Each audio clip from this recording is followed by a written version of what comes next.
Is Penny dead? What about that magic box? And can we finally get the name of the final secret scene thingy?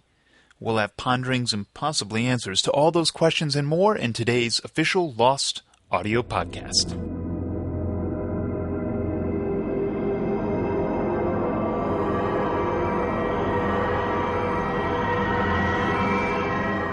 Hello, everyone, and welcome back to the podcast. We're here with executive producers Damon Lindelof and Carlton Cuse today to rehash whatever happened, and give you a few hints on our upcoming episode, Dead is Dead, which airs Wednesday, April 8th from 9 till 10:02 p.m. Note the 02. We'll, of course, also have fan questions and, as promised, the answer to our final secret scene thingy contest. Remember, you can always submit your questions, comments, and concerns at blogs.abc.com/asklost. Here now are Damon and Carlton.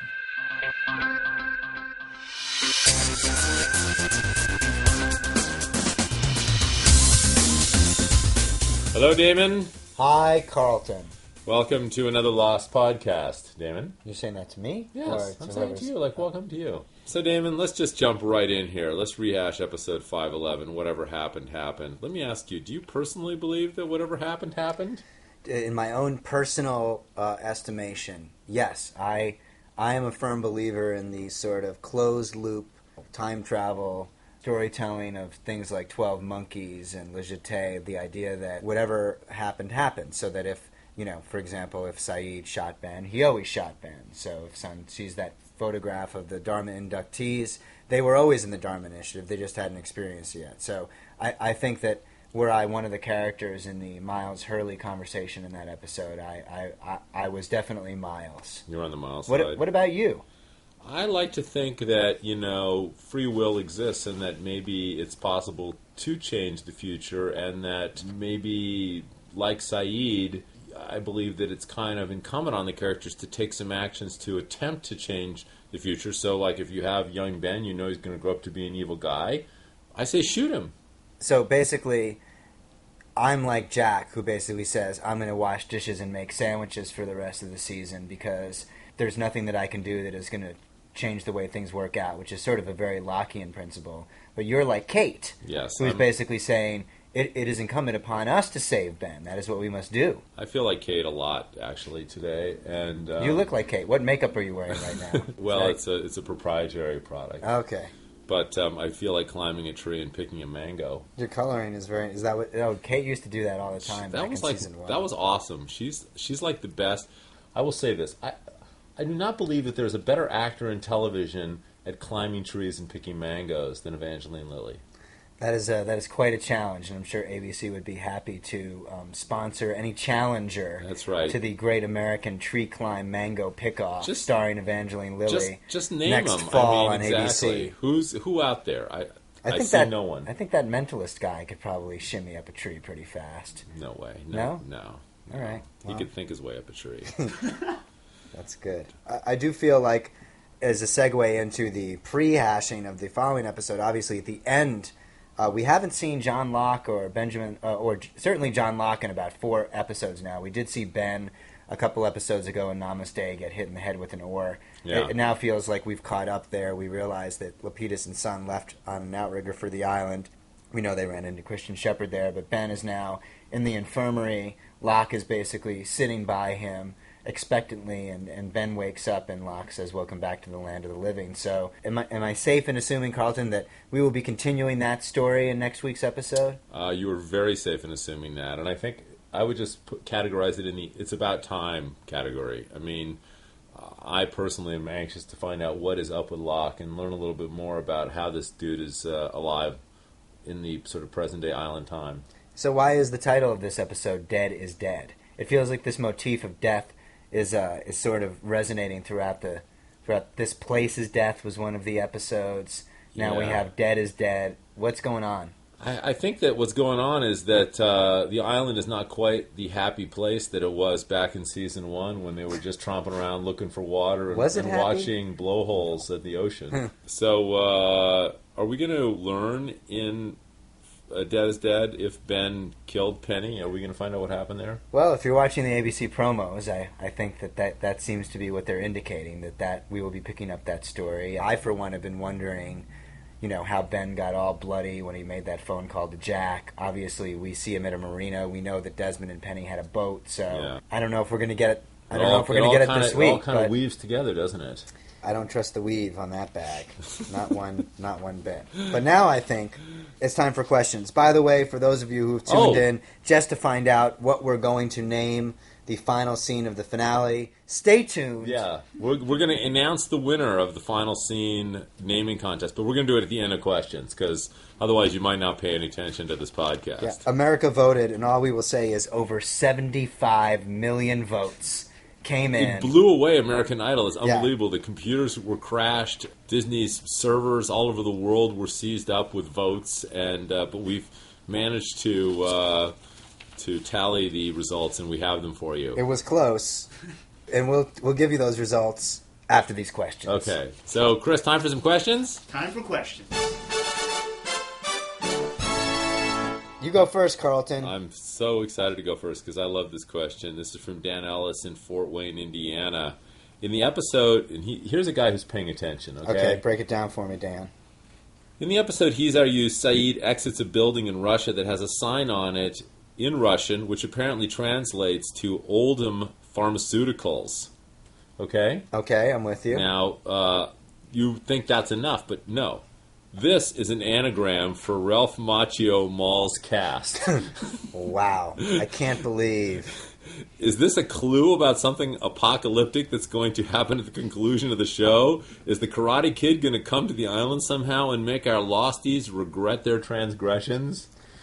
I will answer that question in 3 words, Carlton. Sweep the leg. That is all I will say.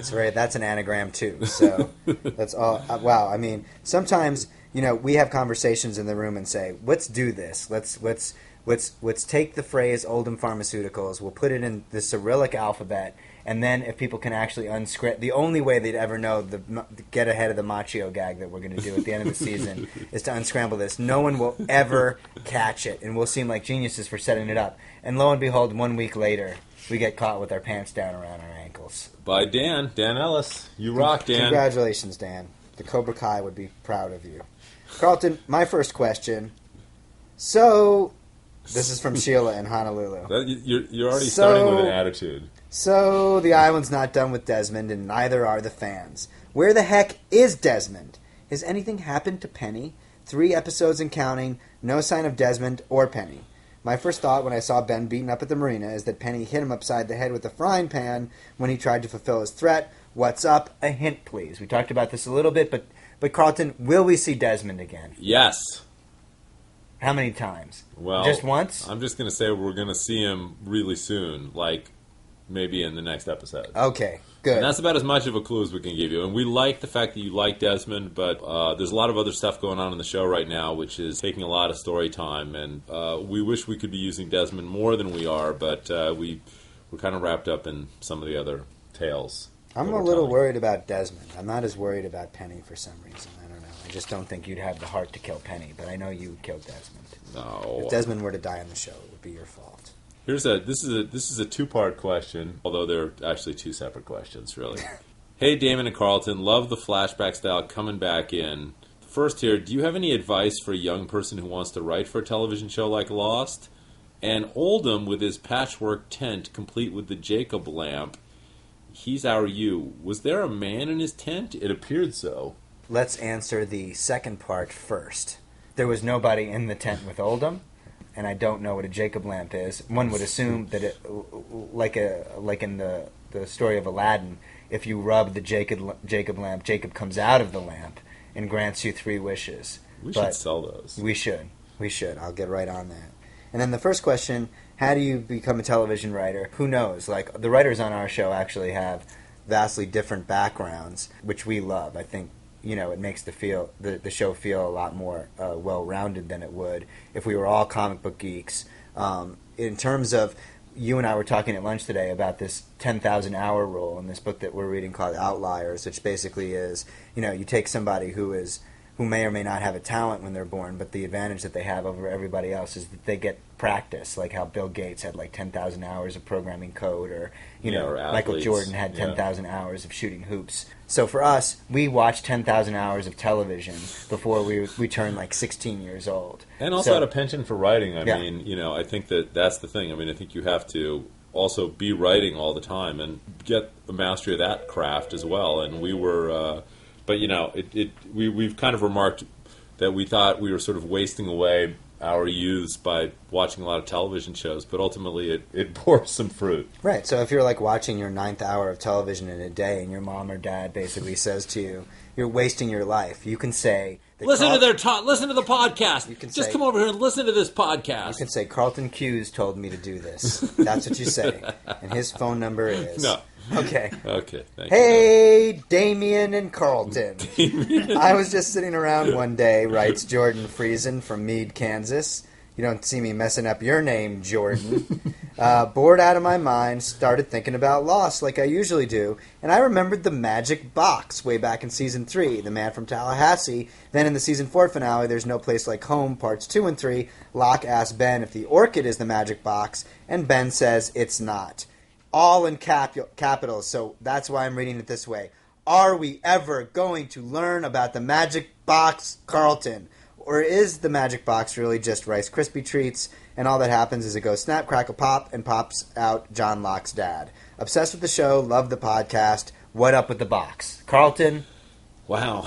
Well, I like the Rice Krispie metaphor. That's pretty good. We have not forgotten about the magic box. Let us just say that. In fact, you just reminded us. So Exactly. Let us put that on our list. Well, that'll be our Season 6 checklist. Put that right next to Jesse Where is Claire? and Pallet Drop. Palette drop. And who are those damn skeletons? Who are the skeletons? What happened to Zach and Emma? And And where is Cindy? And what was the real story of Magic Kate's plane? Box question mark. Got it. Okay. Okay, good. All right. Thank Feel you. like we It's on the answered that list. one. It's on the list for the season. Next, Carlton, Okay. Are you ready? This break one. it down. Dear Damon and Carlton, on your Lost podcast from a few weeks back, you mentioned how 2 shows were switched to tell the story better, and that this had only happened once before. Well, the jig is up. I'm almost certain that further instructions in The Glass Ballerina from Season 3 were switched. I hope I'm right. You're wrong. It was way back in Season 1. The 2 episodes were Raised by Another and Solitary. Basically, Saeed's adventures with Rousseau were actually happening simultaneously with the events that were happening back in the camp with Claire. So, and Saeed, the shows were actually re-edited slightly so that Saeed returned at the end of Raised by Another. Those 2 episodes were written in a different order. My final question, Okay. Carlton, comes from Stratton, Thunder Bay, Ontario, Canada. And Thunder Bay, that sounds like... I'd like to go to Thunder Bay. sounds- It just sounds cool. It sounds like the new area at Disneyland. You're Yeah. basically like, oh, it's right next to Fantasyland, Thunder Bay. Yeah. Carlton, will we ever see the infamous golden Pontiac again? This is one of those questions where the fan is intuiting that we know what the hell they're talking about. What is a golden Hold Pontiac? on. Okay. If you don't know, Right. you're Okay. about to extrapolate it. All right. We first see Michael get hit by a gold Pontiac. Then Locke gets hit by the same car. Kate hits it in a cop chase. And then in Season 4, Hurley crashes into it in another cop chase. So will we see this car again, and possibly in the finale? I'm starting to think it's Jacob's car. But he's been on the island too long, and now he's a really crappy driver. Thank you, and keep up the good work. So, right. let's answer definitively the mystery of the Golden Pontiac, which we did not even know existed until just about 30 All right. seconds This ago. is a huge, huge spoiler, but off the island, Jacob can only take the form of a car. So the car is Jacob Jacob. off the island. Oh, good God. I never imagined. Good All right, luck one with last that. one for you. Hello, Banjo Man and Pantsless Guy. That would be a great crime-fighting duo, by the way. I really liked the new episode, especially the scenes with Hurley and Miles. Were those written as answers to fan questions on message boards, or were you guys gonna do a scene like that anyway?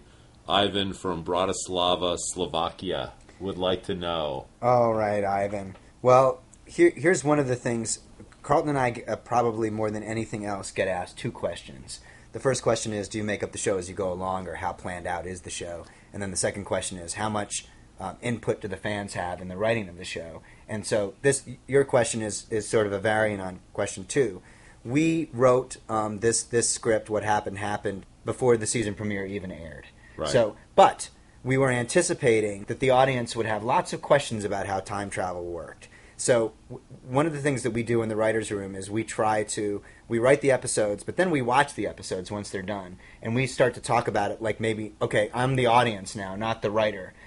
As I'm processing this stuff, I'm a little confused. So maybe we should write into the show this exact conversation we're having now. So sometimes we're good at anticipating what the audience wants, like Nikki and Paolo were already on their way to getting buried alive before the audience even saw them on the show. And sometimes we're not as good at it. But in this case, I think the Miles and Hurley scene came exactly at the right time because we, the writers, were basically saying the audience really needs this conversation at this point in the show, and we should coincide it. And Hurley should be the one who's asking the questions because he's always the audience proxy. You know, he's on your side. He's speaking for you. So in this case, it was really reassuring to see those things start to pop up on the board and go, thank God we wrote that scene sooner rather than later. Right. Very well spoken. Thanks. I have nothing to add to that. Wonderful. All right. Thanks. Wait a minute, Carlton. Wait, your horses. Oh my gosh, we almost ducked out here, didn't we? There's one more thing we have to do. Okay, Damon, I'm going to set it up for you, and then you're going to tell the audience what this is. Okay, so here we go. We are now going to announce the name for the secret final scene of Lost Season 5. Again, over 750 million votes worldwide came in to Chris, flooding his email box. It's unbelievable. He's personally tabulated 750 million. Carlton, will you reveal the second runner-up, the number 3 top vote getter? I will read the number 3 vote getter was the Hooded Leprechaun. The Hooded Leprechaun. Wow. I will not lie to you. I did vote for the Hooded Leprechaun. Damon voted 340 million times for the Hooded Leprechaun. However, it was not enough. It didn't win, but maybe next year. All right. Carlton, the runner-up, the number 2 vote getter. The number 2 vote getter was the Fifth Toe. The Fifth Toe. Wow, I really thought, I got to be honest with you, this is a shocker. This is sort of like when Archuleta kind of, was the runner-up last year. You go like, oh my God, like the Fifth Toe didn't win. It seemed like such an obvious... We were pretty convinced that was going to be the winner. Yes, but it isn't. It isn't, which means Damon. that anybody could be the winner. Anybody could be the winner. So, Damon... Is it Jack Gets Pregnant? No. It's not? That got I'm out of just 750 million votes, that got 1 vote. Wow. So that was you. That was me, too. Right. All right, so Damon, please tell the audience what the name of the final mysterious scene for Season 5 of Lost will be. I will tell you, but I will first preface it by saying, kids at home, do not attempt to do this. This is not something you should ever attempt to do under any... We are not condoning this behavior. However, the final scene of the Lost Season 5 finale, which is very secretive and only known to the actors who appeared in the scene, will henceforth be known as the fork in the outlet. Thank you to Spindrift Beck from Dallas, Texas. Wow, what a name. Do you think that's really his name, Spindrift? Like, do you think he gets called Spin or Drifty? What do you think it is? I just think he gets called Beck. Wow, that's what Beck. I would call him. Yeah, but I just call him Beck. Yeah, congratulations, you win absolutely nothing. Other than our approbation. I don't know what that word means. Is that sort of like a It's plaudit? It's like probation, only you don't have to actually go see a parole officer. Excellent. Well, congratulations. Final scene, fork in the outlet. Thank you all. Okay, now we're out of here, right? Yep, Godspeed. Okay, bye. Peace. Thanks, everyone, for joining us for the podcast. Dead is Dead airs Wednesday, April 8th from 9 till 10:02 p.m. on ABC. Don't forget, you can submit your fan questions at blogs.abc.com/asklost.